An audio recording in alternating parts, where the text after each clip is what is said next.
ሰላም ሰላም ቤተሰብ እንዴት ዋላችሁ? እንደምን ቆያችሁልኝ? አለው እግዚአብሔር ይመስገን። እንዴት ናችሁ? ደህና ናችሁ? እንዴት ይዟችኋል? አለን እግዚአብሔር ይመስገን። እንግዲህ ጨረቃዎቻችን ፍቅራቸው ወደ ቦታው ተመልሷል። በስማም ሪከርድ ሰብሯል። የትላንትና ቪዲዮ ብዙ ሰው ነበረ በጉጉት የዋለ እያሉ ነበረና እውነቱ ለመናገር እኔ ራሱ በጣም ነበረ በጉጉት ነበረ እየጠበኩት የነበረው ያው አሪፍ እንደሆነ እኮ በጣም ግልጽ ነበረ። ግን ደግሞ የብሩኬ አላደለ ሪያክሽኑ ማየት ፈልገን ነበረ። ደግሞ በሚገባ አይተነዋል። አይቀበላትም እያሉት ነበረና እናንተ የት ናቸው?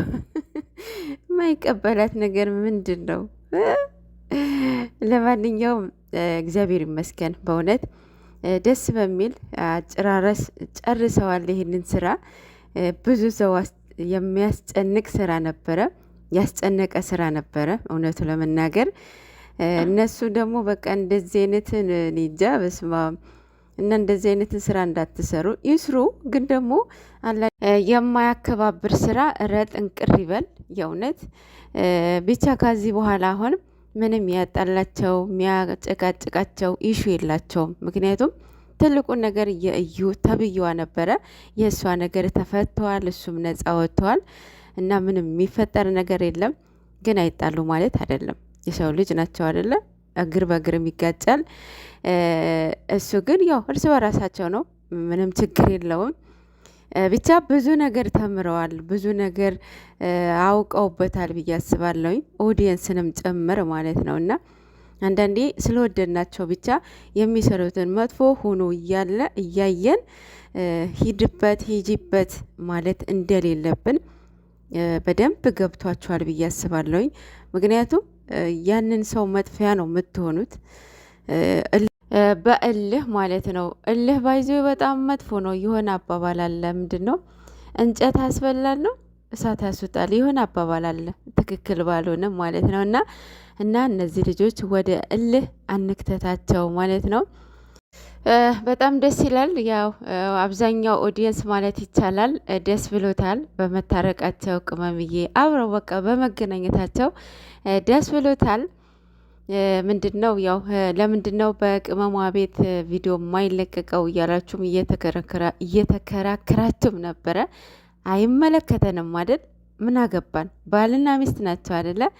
የብሩኬ ማለት የቅመምዬ ነው፣ የቅመምዬ ማለት የብሩኬ ነው አይደለ?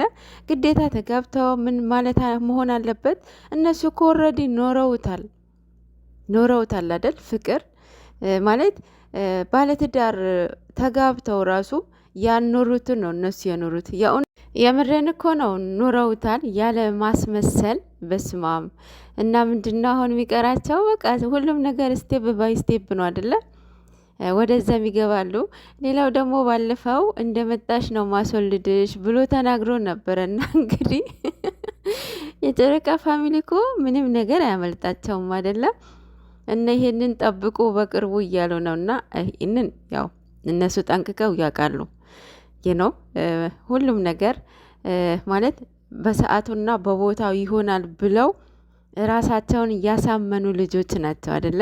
እንደዛ ለማለት ግዴታ ወደ አሁኑ ያደርገዋል ማለት አይደለም። ግን ኢማጅን አድርጎ የእውነት እነዚህ ልጆች እቅዳቸውን ነው ስኬታቸውን ነው ያስቀደሙት አይደለ? ፍቅራቸው ሳይገላለጹ በውስጣቸው ይዘው ማለት ነው። እና እንደ ሌሎቹ አይደሉም። በሌሎቹ እነሱንም ጀጅ አታድርጓቸው። በእውነት ሀሜት የሚያሸልም ቢሆን ኖሮ ስንት ወዳጆቻችን የምንላቸው ተሸላሚ ይሆኑ ነበረ ይላል ቅመሟ። ያው ቡና ራሱ ምንድን ነው የሚባለው? የሀሜት ቁርስ ነው አይደል የሚባለው? ሰውን ለማማት ሶስተኛ ድረስ የሚያፈሉ አሉ። ሶስተኛ ድረስ ማለት ነው እንግዲህ ለሀሜት ማለት ነው። እንግዲህ ቡና እየጠጣችሁ የምታሙ ሰዎች እንግዲህ አይመለከተኝም፣ ቅር እንዳይላችሁ። ወፈረ፣ ቀጠነ፣ መጣ፣ ሄደ፣ ወጣ፣ ወረደ ለማለት ሶስተኛ ድረስ ቁጭ ብለው ሀሜትን ይኮመክማሉ። በዛ በኩል ደግሞ ቡናውን ያንቃርራሉ ማለት ነው። አይ ሀሜት ቼሪስ ማታ ሰው ህልም በሚያይበትን ሰዓት ቲክቶክ ስክሮን የምናደርግ ሰዎች። ይህ ቪዲዮ ራሱ እኩለ ሌሊት 6:20 ነው ፖስት ያደረግኩት ይላል። ቅመሜ ኢሞጂን ኮሜንት አድርጋለች ማለት ነው። እና ምንድን ነው ያው መኝታ ቦታ ከሄዳችሁ በኋላ ጭራሽ ቲክታክ አለመግባት ነው። የእውነት ቲክታክ ራሱ እንቅልፍ ያስመጣል እንዴ? አያስመጣም እኮ። እና ጥሩ እንዳልሆነ ነው። ጭራሽ እኮ 6 ሰዓት እኮ ነው። 6 ሰዓት ማለት በጣም እኩለ ሌሊት ማለት ነው። ኦ ማይ ጋድ። ሌላው ናቲ ወንድማችን ነው። ትላንትና በረዝዴው ነበረ። እንኳን ተወለክ ወንድማችን፣ የጨረቃዎቻችን መከታ ማለት ነው። ማርያምን ትላንትና በቃ አላደለ ሲገጽጻቸው ሲመክራቸው በቃ መንፈሳዊ የተሞላበት ተግዛጽ ነበረ፣ ምክር ነበረና ምግብን እየሰራለው አለ እኮ ማርያምን። በስባ እንግዲህ እንደዚህ አይነትን ሰው መውደድ ይስጣችሁ፣ የሰው መውደድ ይስጣችሁ፣ የሰው ፍቅር ይስጣችሁ በሄዳችሁበት ቦታ ማለት ነው።